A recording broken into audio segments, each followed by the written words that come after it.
Très heureux de vous avoir très nombreux, vous qui nous suivez partout à travers le monde grâce à notre chaîne YouTube Entrepreneuriat TV. Bonjour et bienvenue très chers téléspectateurs. Aujourd'hui dans le cadre de votre magazine Entrepreneuriat, le rendez-vous des entrepreneurs. Pour aujourd'hui, nous allons parler de l'entrepreneuriat mais avec un analyste politique.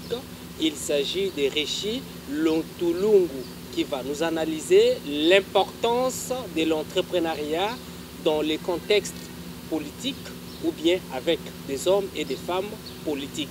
Avec lui, j'ai dit sur ces plateaux, bonjour. Bonjour. J'espère que vous allez très bien. Nous allons très bien. Nous vous remercions pour être venu nous chercher. Aujourd'hui, nous allons analyser un peu avec vous l'importance ou l'apport de l'entrepreneuriat dans le secteur politique. Mais avant d'entrer dans le jeu, il va falloir vous présenter. Vous avez plusieurs casquettes. Aujourd'hui, on va analyser, mais il faut que ceux qui vous suivent partout à travers le monde comprennent qui est aujourd'hui invité sur le plateau du magazine Entrepreneuriat. Monsieur Rishi Luntulungu, le directeur exécutif de la Haute Académie de la Société Civile et analyste sociopolitique. Je préfère qu'on s'arrête à ces deux qualités. C'est ce qui intéresse d'ailleurs votre audience. Alors, pour prendre ce qui nous concerne dans le cadre de notre émission d'aujourd'hui, est-ce que l'entrepreneuriat a sa place dans les contextes politiques ou bien chez les politiques? Je vous remercie pour cette question. Je pense que l'entrepreneuriat politique, c'est beaucoup plus une matière à réflexion. Déjà que c'est un concept qui n'est pas très fréquent, mais que j'estime qui est très important. L'entrepreneuriat politique, ça veut simplement dire, déjà vous savez que par entreprendre, c'est amener quelque chose sur le marché qui n'existait pas encore, ou encore améliorer sur l'existant. Ça ne sert à rien de venir faire ce qui existe déjà et dire que vous avez entrepris. Ce n'est pas de l'entrepreneuriat. Donc vous avez justement ces deux concepts, le conformisme et le progressisme. Le progressisme, c'est rattaché à l'entrepreneuriat. Politiquement, oui, on peut entreprendre aussi politiquement. C'est vrai que beaucoup de gens, lorsqu'on parle d'entreprendre politiquement, ils pensent directement à créer un parti politique et à mobiliser les masses. Mais je pense que l'entrepreneuriat politique, c'est beaucoup plus vaste, c'est beaucoup plus large par rapport à ça. Déjà, il faut commencer par analyser la manière dont les partis fonctionnent traditionnellement pour faire évoluer le concept parti politique qui va rencontrer votre entrepreneuriat. Vous savez que nous avons généralement des partis de masse. Je pense m'intéresser plus à la question des partis de masse. Parce qu'au Congo, lorsqu'on dit parti de masse, c'est beaucoup plus un parti où vous avez tout le citoyen ordinaire, où vous avez tout le Congolais lambda. Je pense que nous avons beaucoup de partis de masse ici au Congo. Vous avez aussi des partis que nous appelons des partis de cadres, c'est-à-dire là où vous avez des gens qui sont d'un certain standing. La différence entre le parti de masse et les partis de cadre, c'est justement ces standings dont nous avons mentionné. Maintenant, lorsque vous gérez un parti de masse, comment vous pouvez entreprendre pour que ce parti quitte les statuts des partis de masse pour devenir un parti de cadre? Ce n'est pas automatique. Ce n'est pas une simple déclaration politique où vous devenez à coup sûr un parti de cadre. Et cela va même avec votre question d'aujourd'hui, l'entrepreneuriat politique. C'est-à-dire que traditionnellement, le parti politique au Congo ou ailleurs, c'était un espace où vous avez du monde qui viennent pour chanter l'hymne du parti, qui viennent pour applaudir le leader du parti, qui viennent... Mais je pense que faire partie d'un parti politique, ça peut prendre beaucoup plus que ça. Et cela va avec l'entrepreneuriat. Un parti politique qui envisagerait, par exemple, de se doter de terrains.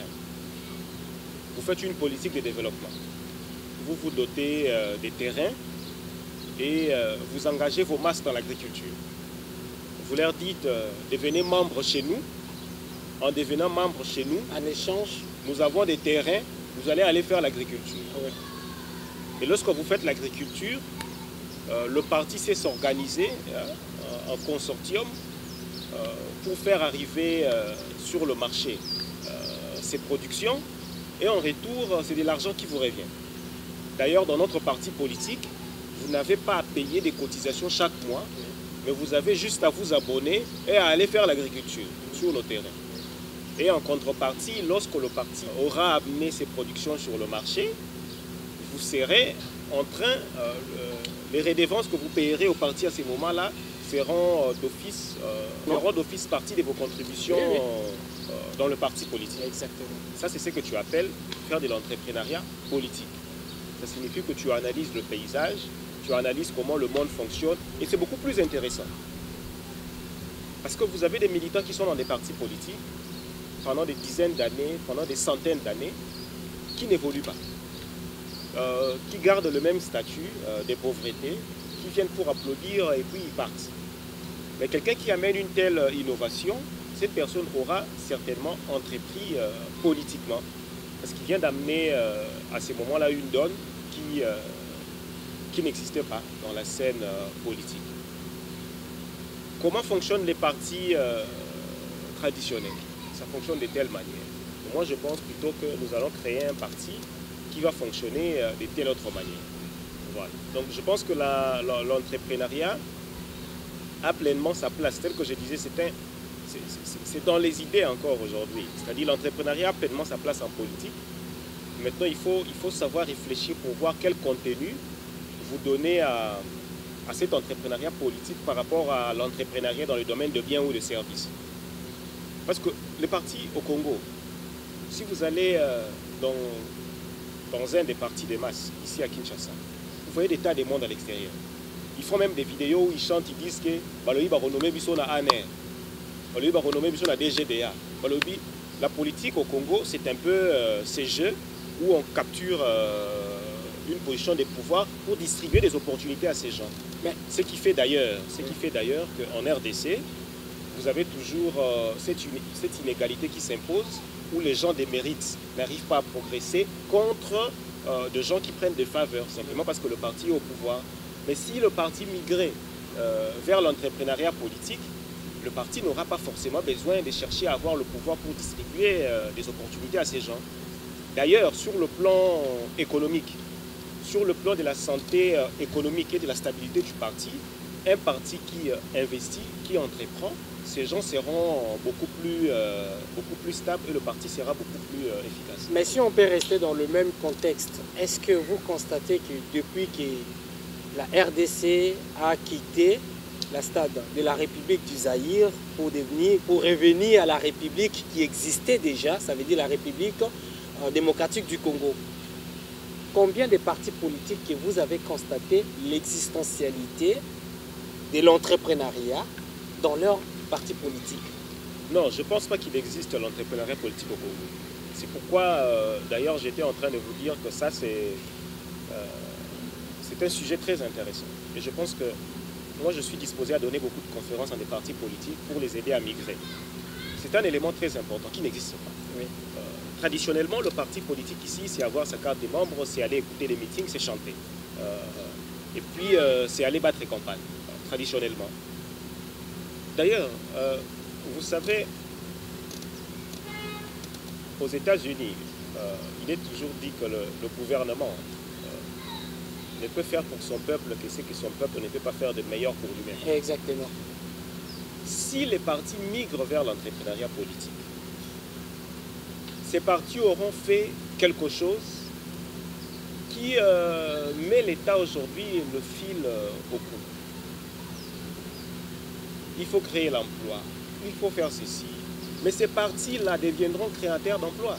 Pas forcément, mais s'ils migrent vers l'entrepreneuriat politique, Possible. ces partis peuvent devenir créateurs d'emplois. Oui. Parce que lorsque je disais au début de cette émission, lorsque moi, Richie, j'ai créé un parti politique où je dis ne vous en faites pas, pour être membre de mon parti, vous ne payez rien le mois, mais nous avons de terrain, vous allez aller faire l'agriculture, et puis le parti est assez organisé pour faire arriver toutes les décharges sur le marché et vous faire bénéficier de l'argent là-dessus. Lorsque j'ai fait ça déjà, c'est cette grande part du chômage que nous sommes en train de diminuer. Et au Congo, nous avons, c'est pas seulement dans le domaine agricole, on peut imaginer alors plusieurs autres domaines. Hein? Vous avez le numérique aujourd'hui qui est en train de bien évoluer. Il y a tous ces jeunes gens qui sont derrière les partis politiques. Ça signifie qu'un parti peut créer une plateforme des IT, de tous ces jeunes gens IT, et proposer des choses sur le marché. Et avec son accompagnement financier, par exemple, ces gens ils deviennent stables, ça réduit le chômage sur le marché, ça crée 1, 2, 3, 4 emplois.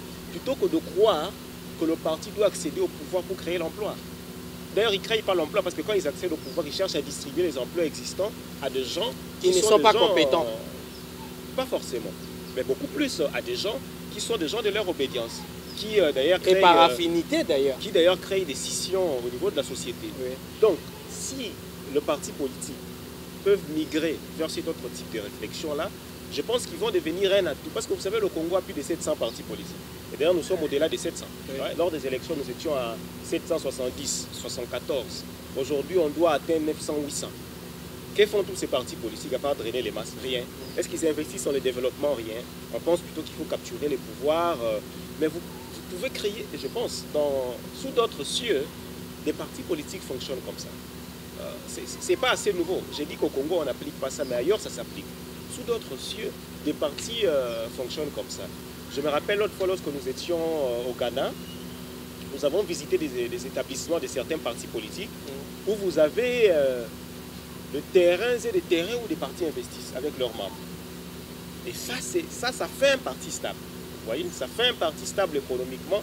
Ça réduit le chômage, ça booste le développement sur le marché. Mais c'est Richie, je pense que vous avez totalement raison.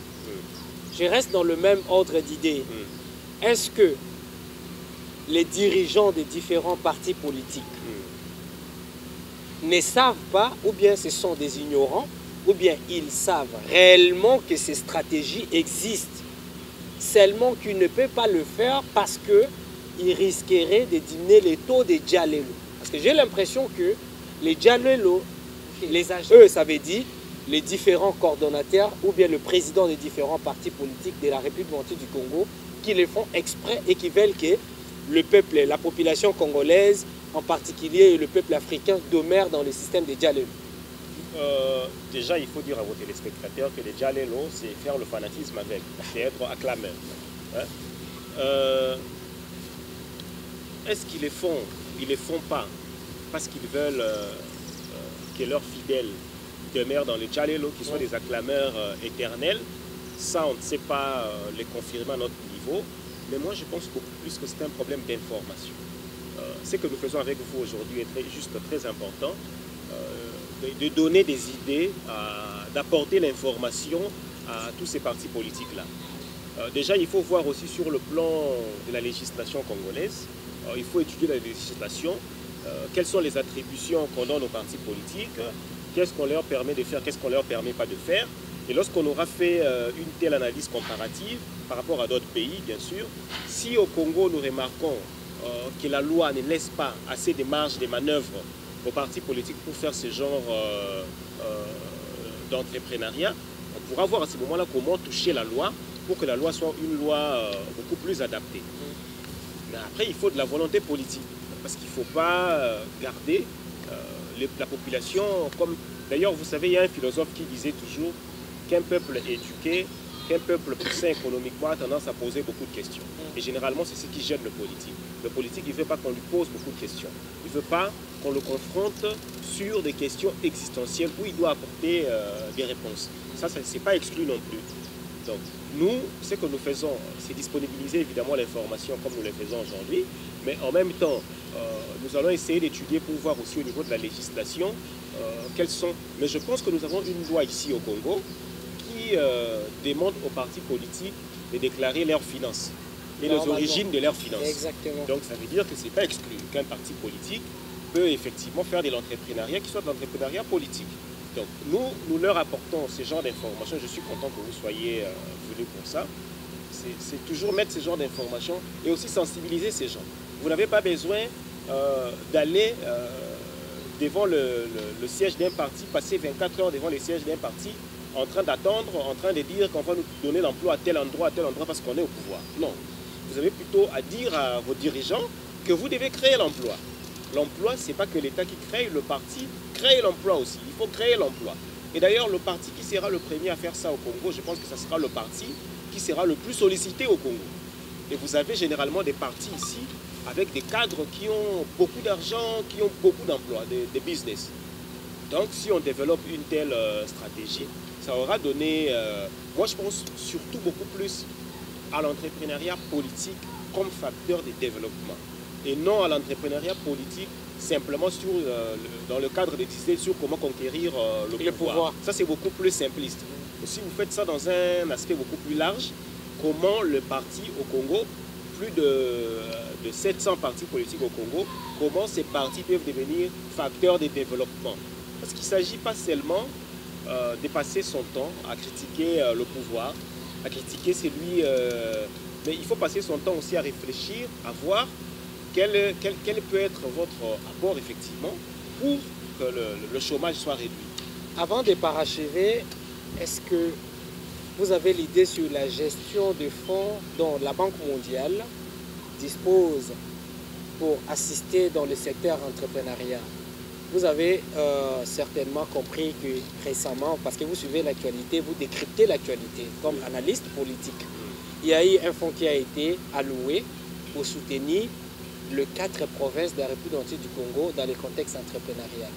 Comment jugez-vous la gestion de ces fonds vis-à-vis des vrais entrepreneurs, non pas des faux entrepreneurs, non pas des entrepreneurs fictifs, mais des vrais entrepreneurs? Comment jugez-vous la gestion? Il peut s'avérer que vous n'êtes pas vraiment de la boîte, mais en regardant à distance, quelles sont vos analyses vis-à-vis de cette gestion-là? Bon, vous savez, le Congo, c'est un grand pays. 2 345 000 km². Je pense que nous sommes à 100 millions d'habitants et plus aujourd'hui. Généralement, en RDC, lorsque nous parlons du Congo, nous avons tendance à réduire le Congo à Kinshasa. Et surtout, lorsqu'on dit entrepreneur, nous avons tendance à réduire l'entrepreneuriat aux seuls réseaux qui sont à Kinshasa. Le Congo, c'est un pays qui est très vaste, ce qui fait que c'est très difficile de poser une analyse pour dire que le fonds n'est pas assez géré ou n'est pas bien géré parce que on donnerait à certains gens et pas à d'autres. Quand tu considères que le Congo c'est un pays assez vaste. Moi je pense que ce que nous devons être en train de faire, le fonds que nous avons, ça ne suffit pas pour couvrir toute la demande.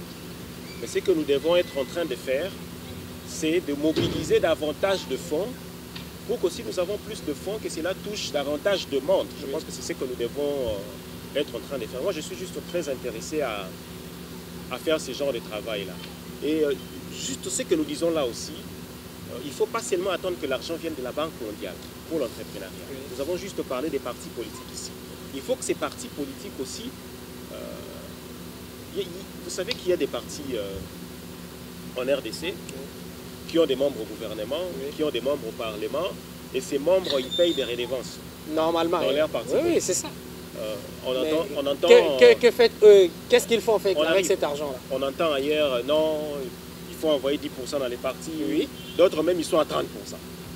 Ben, qu'est-ce qu'ils font avec cet argent?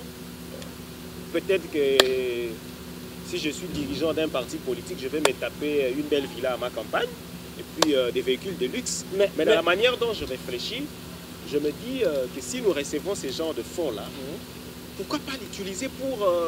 parce que lorsqu'on arrive aux élections, vous voyez des partis se battre pour financer l'élection. Oui, oui. Mais vous avez 5 ans devant. Un investissement à moyen terme, ça vous produit des résultats dans 3 ans.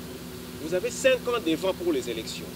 Pourquoi, avec le fonds que vous recevez, ne pas investir dans l'entrepreneuriat politique?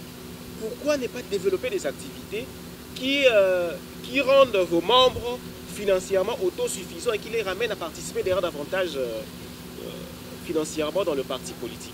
Cela vous donne d'ailleurs, j'estime, une très bonne stabilité. C'est ce que nous voyons en tout cas ailleurs. Ouais. Vous avez même des partis politiques à l'étranger qui ont des imprimeries, qui impriment des livres, qui font ceci, qui font cela. Ils encouragent leurs gens à écrire des livres, ils impriment eux-mêmes, ils mettent sur le marché, ces gens-là prennent l'argent, le parti prend de l'argent. Donc, nous devons retirer ici de l'esprit du Congolais que le parti politique, c'est aller s'asseoir, prendre sa carte, suivre un meeting, rentrer à la maison, attendre gagner le pouvoir pour distribuer des opportunités. Le parti, ça peut aussi être créateur d'emplois, ça peut aussi être vecteur de développement s'ils font l'entrepreneuriat politique. Alors, moi, je suis vraiment intéressé, je pense d'ailleurs que je vais prendre contact avec certains. Je pense que votre question m'a beaucoup éveillé. Je pense que je dois prendre contact avec certains de ces partis politiques avec qui j'entretiens de très bonnes relations pour justement donner ce genre d'informations, des formations surtout aux dirigeants des partis politiques. De ne pas percevoir le pouvoir comme une opportunité à se taper des emplois et à se distribuer des emplois, mais à utiliser le parti politique, le membre du parti politique comme vecteur de développement, comme créateur d'emplois. Donc c'est un peu ça. L'entrepreneuriat politique, c'est vrai que quand quelqu'un réfléchit dans un volet simple, il dira oui, les anciens, leurs idéaux étaient tels, nous maintenant on va amener tel idéal, donc on a entrepris politiquement. Ce n'est pas ça le problème. Le problème, lorsque tu parles de l'entrepreneuriat politique sur le plan substantiel, comment tu investis pour le développement? Comment ton parti politique participe au développement du pays? Et ça, c'est juste la question la plus importante. Très chers entrepreneurs, nous sommes en train d'échanger dans le nouveau numéro de votre magazine Entrepreneuriat avec les coordonnateurs de haute académie de la société civile congolaise, Rishi Lutolongo. Nous sommes en train de parler de l'apport de l'entrepreneuriat dans la politique africaine en général, mais pour la République démocratique du Congo. Nous sommes là pour vous informer. Ces concepts de l'entrepreneuriat et dans les contextes politiques peut servir plusieurs partis politiques. Nous sommes prêts à descendre dans votre parti politique, échanger avec vous, voire même le président des ligues des jeunes de votre parti politique pour essayer de fournir ou bien donner des informations afin que le parti politique soit aussi un moteur, pas de recherche, mais de création de l'emploi. Nous sommes presque à la fin. Votre dernier mot, vous regardez la caméra et vous donnez votre mot de la fin à ceux qui vous suivront. Moi, je tiens à vous remercier pour l'opportunité que vous nous avez accordée. Surtout vous féliciter pour le grand travail que vous faites. Vous savez, le journalisme au Congo, c'est plus de la polémique. Moi, je reçois énormément de journalistes chaque semaine. Je pense que nous passons 80% de notre temps à faire de la polémique. Mais les questions qui prêtent à réflexion, telles que c'est que vous amenez, ce sont des choses à encourager. Donc je tiens à vous féliciter grandement. Et puis je tiens à dire aux leaders politiques qu'il ne faut pas attendre conquérir le pouvoir pour imaginer créer l'emploi. L'emploi, l'entrepreneuriat, vous le faites même quand le parti n'est pas au pouvoir. Cherchez vos terrains, investissez dans vos terrains, faites travailler vos membres, faites investir vos membres. Ça rend votre parti politique beaucoup plus fort, ça rend vos membres économiquement beaucoup plus forts. Je pense qu'un parti politique qui est économiquement fort, c'est un parti qu'on ne peut pas battre sur les urnes, parce qu'ils auront assez de moyens pour battre la campagne, et vos membres auront assez de moyens pour accompagner les partis partout où vous avez besoin de battre campagne. Et ce qui arrive au Congo, c'est que quand il y a élection, vous avez des membres qui attendent recevoir de leur parti politique, qui attendent le polo, qui attendent des sacs de riz. Si vous ne leur donnez pas, ils ne vous votent pas. Alors si vous décidez d'investir dans l'entrepreneuriat politique, ça veut dire que votre parti politique aura construit une base solide au sein de la population. Et si vous arrivez à accéder au pouvoir, ça sera parti pour de longues années. Donc ce sont des idées que nous partageons encore. Donc moi j'encourage M. Mike à prendre contact avec vous. Vous devez le recevoir, c'est un journaliste qui est très réfléchi pour partager justement ce genre d'idées et faire évoluer vos partis politiques. Je vous remercie beaucoup. On ne peut pas se saluer malheureusement avec le coronavirus, sinon on va nous blâmer à la télévision. Hein? Merci pour votre fidélité, de l'attention que vous accordez dans le cadre de votre magazine Entrepreneuriat. qui est le moteur de motivation pour tous qui veulent entreprendre. Parce que vous le savez très bien, mieux vaut entreprendre qu'aller attendre dans les entreprises avec le système qui vous a recommandé ou bien le système des recommandations. Faites quelque chose. Parce que c'est entrepreneur, vous êtes celui qui veut encore emboîter les pas, mais vous hésitez encore. Votre rendez-vous est là avec les motivateurs qui nous font part de leur expertise dans le contexte entrepreneurial. Ça sera toujours la bonne chose de suivre votre magazine. Vraiment, merci pour votre fidélité et à très bientôt dans le prochain nouveau numéro.